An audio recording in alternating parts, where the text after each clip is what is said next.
Oke, sebelum ke Bang Nurdin dan juga Bung Erwin, saya sedikit ke Mas Nova Mujahid. Mas, ada nama Kluivert ya. Tadi Anda juga menyebut, kalau nggak salah itu nomor 1 ya, Mas? Nomor 1 tadi. Apa aja perbincangan terkait dengan Kluivert ini? Allah, ini orang prestasinya belum ada atau apa gitu? Pertama, yang paling menarik buat saya adalah rumor tentang judi online, judinya itu. Dia punya utang judi rupanya, Kluivert ini. Makanya di BU gitu? Nggak tahu saya. Luar biasa, apa hubungannya sampai mengulik dengan sejauh sepak itu bola ya. gitu ya.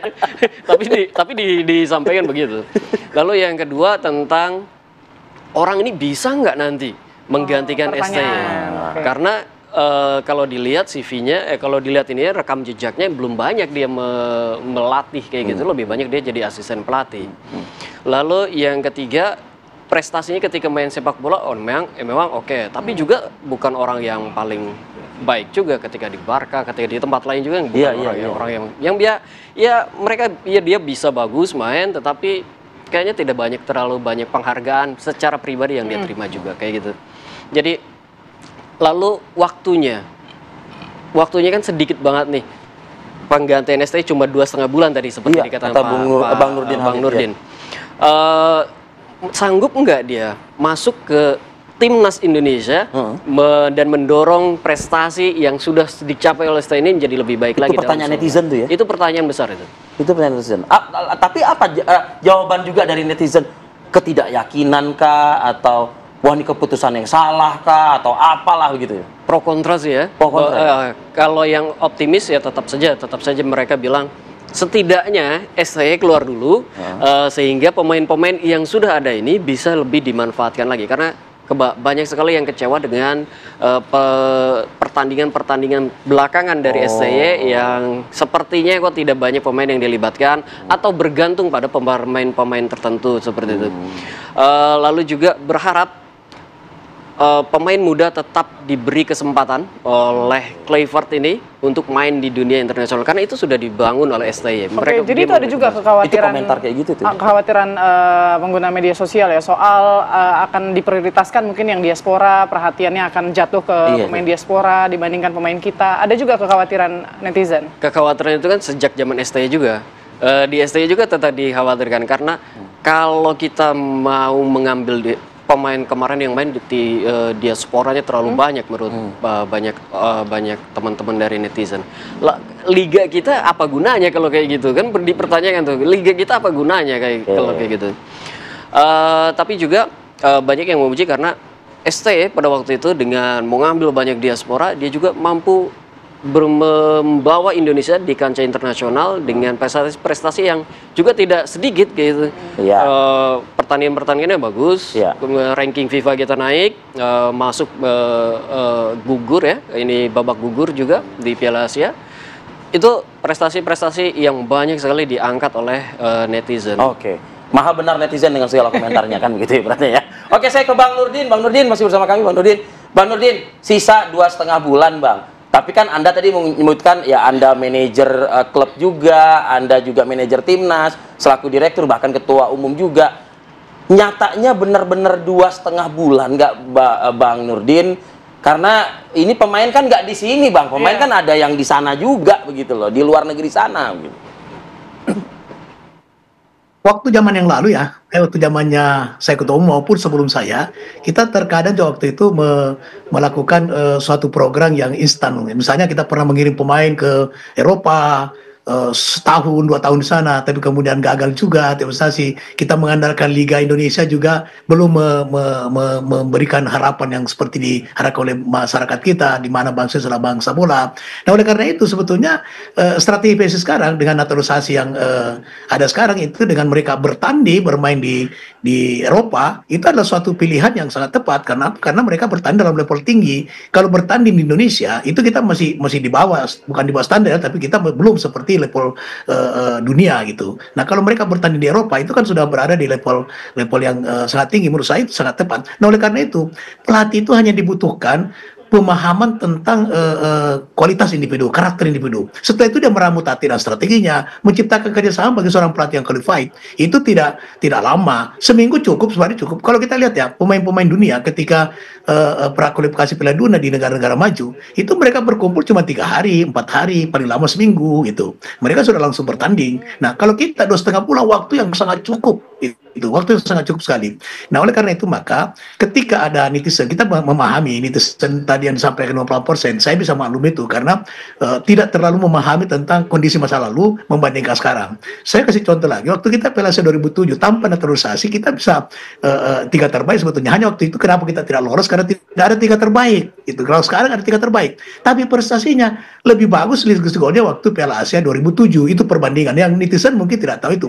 Yang kedua, memang Sintayong kita tidak bisa pungkiri, tidak bisa menafikan dia ada prestasi. Salah satu prestasinya bisa meyakinkan pengurus PSSI Jawannya Pak Imam Bule, yaitu mengambil naturalisasi dengan pemain yang punya darah Indonesia. Itu prestasi sebetulnya. Tapi kalau dari sisi prestasi pertandingan, coba tunjukkan kepada saya siapa dia, yang mana yang dia berprestasi dalam level tinggi itu atau yang diharapkan oleh bangsa bola. Kita dua cinta belum pernah juara kok di SEA Games, Asian Games, Piala AFF. Justru Indra Sapri dia berprestasi kalau ukurannya menjadikan Indonesia juara itu. Dan mengganti pelatih itu adalah hal yang sangat biasa. Saya kasih contoh tadi, dalam prakualifikasi ini sudah 3 pelatih yang diganti. Arab Saudi, Roberto Mancini. Kurang apa Roberto Mancini ketika dia menangani, tapi belum tentu cocok dia melatih di Arab. Nah sama dengan kita, Sintayong itu bagus, tapi bagusnya kalau di Korea. Itu di Indonesia dengan speed and power mungkin tidak cocok. Di Indonesia itu karakteristik pemain kita itu tidak berbeda dengan Brasil itu,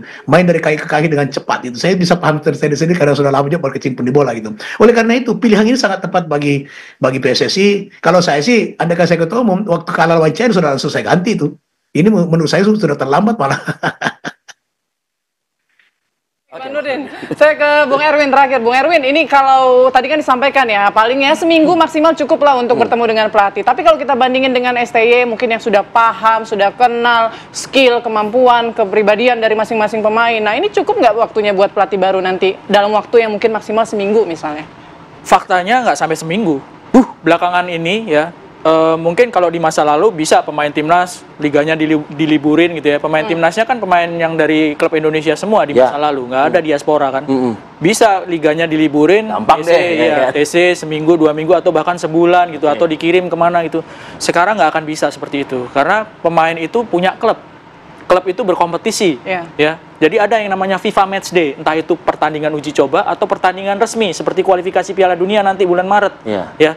Jadi nggak mungkin pemain itu kumpul dalam waktu seminggu, ya. 5 hari, 4 hari itu udah maksimal. Kita nanti waktu pertandingan lawan Australia, sangat mungkin pemain yang dari Eropa langsung ke Australia. Kumpul 3 hari, 4 hari itu sangat maksimal. Jadi seminggu yang tadi Anda bilang tuh nggak akan juga penuh seminggu begitu ya? Nggak akan gitu. Dan itu yang dimiliki oleh pelatih baru nanti, entah siapapun itu. Kalau sekarang namanya kan Patrick Kluivert. Ya kita nggak tahu, diresmikan nanti tanggal 12. Apakah dia atau bukan. Tapi yang jelas pelatih baru memiliki waktu yang sangat sedikit. Jadi ini resikonya cukup besar ya? Ini resiko yang sangat besar. Ya, resiko yang Kenapa Anda mengatakan sangat besar? Bang Nurdin mengatakan tadi ini biasa kok. Oh biasa, memang biasa. Tapi ini kan pilihan yang diambil oleh PSSI dan resikonya sangat besar dalam hal teknis. Ya, itu tadi pelatih yang baru memiliki waktu yang sangat sedikit, waktu yang sangat sempit menjelang pertandingan lawan Australia. Ya, tanggal 25 Maret. Paling lama 5 hari. Bagaimana beradaptasi dalam waktu kurang dari 5 hari atau 4 hari? Tapi Anda sendiri yang bilang tadi Bung Erwin bahwa dari segi komunikasi ini kan sebetulnya kan masuk kan mayoritas pemainnya dari segi komunikasi, iya kan. Tapi dari segi teknis kan kita belum lihat. Kalau dari segi komunikasi jelas masuk, orang sama-sama bahasa Belanda, ya kan. Dari segi teknis nanti akan kita lihat waktu lawan Australia masuk nggak, cepet nggak adaptasinya. Dari segi teknis itu dari teknis. Pola permainan total football itu kan termasuk teknis juga kan seharusnya? Ya masuk secara kultur. Tapi ketika diaplikasikan di lapangan, yang main kan 11 orang, iya kan? Bagaimana meramu 11 secara orang kultur itu? Untuk diaspora masuk, untuk kita nih orang tapi secara pemain teknis, kita, ketika main 11 orang di lapangan lawannya Australia, apakah bisa langsung on fire? Itu kan masih jadi tanda tanya. Makanya itu resiko secara teknis, resikonya besar. Secara non teknis, Coach STY itu media darling, netizen darling dengan prestasi, dengan pencapaiannya. Non teknis ya. Kalau misalnya keputusan ini berhasil, oke kita lupakan itu pro kontranya. Pasti akan pro semua. Kalau lolos Piala Dunia. Kalau sebaliknya akan jadi backfire. Jadi secara rumah-rumahnya kebakaran.